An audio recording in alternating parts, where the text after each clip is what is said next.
Captain America the Winter Soldier is probably the best sequel in the MCU aside from Iron Man 3, but shit, it's damn close, with both excelling in their own unique ways. Iron Man 3 excels in character development while this expands the universe.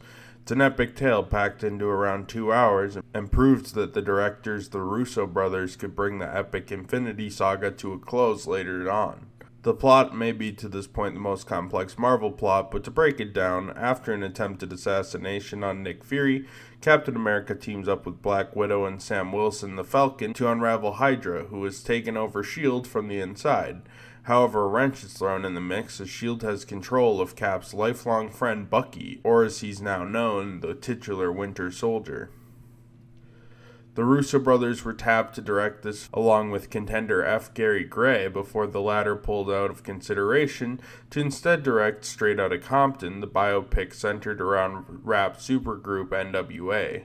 The idea was to switch genres from a World War II period piece to a 70s spy thriller with Captain America as the lead. Captain America is getting used to the new world he finds himself in. Now he's running ops for S.H.I.E.L.D., but as the movie progresses, he finds S.H.I.E.L.D. goes against a lot of his core values, before finding out this in part has to do with the fact that S.H.I.E.L.D. has been infiltrated by Hydra. Black Widow is along for the ride. Still a spy looking for redemption, she's startled to learn she was fighting for the bad guys all along, even when fighting for S.H.I.E.L.D. The Winter Soldier was brainwashed by Hydra into being their personal assassin, fighting Steve and the other good guys until eventually partially finding himself. The Falcon is a new character for this film. He's a military veteran who fights to help Captain America, becoming a hero in his own right, donning the Falcon wings for good.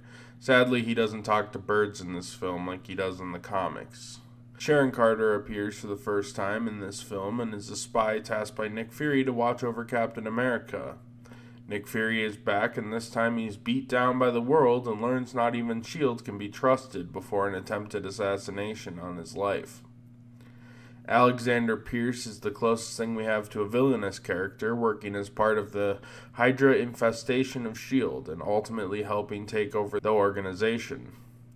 Zola has transferred his mind into computers. He was hired by S.H.I.E.L.D. after World War II, but was secretly creating a Hydra sleeper cell inside of S.H.I.E.L.D. the whole time.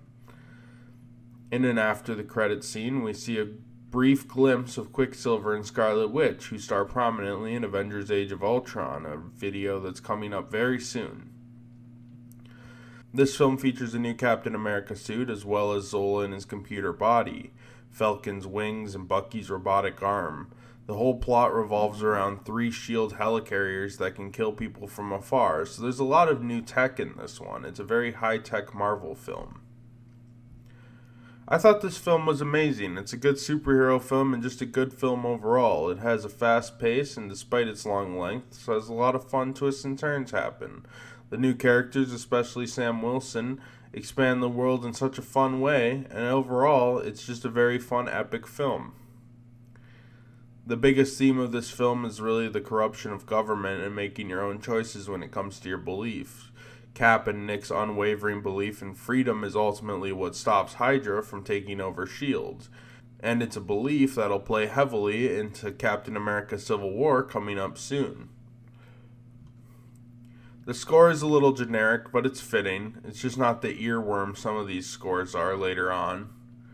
In conclusion, this is an essential MCU film and definitely in my top 5. I'm still partial to the Iron Man films. I find Tony to be a more interesting character than Captain America, but this film is still very good and I highly recommend it. Next we got one I'm excited to rewatch. The first Marvel film that will take us cosmic, Guardians of the Galaxy. Stay tuned.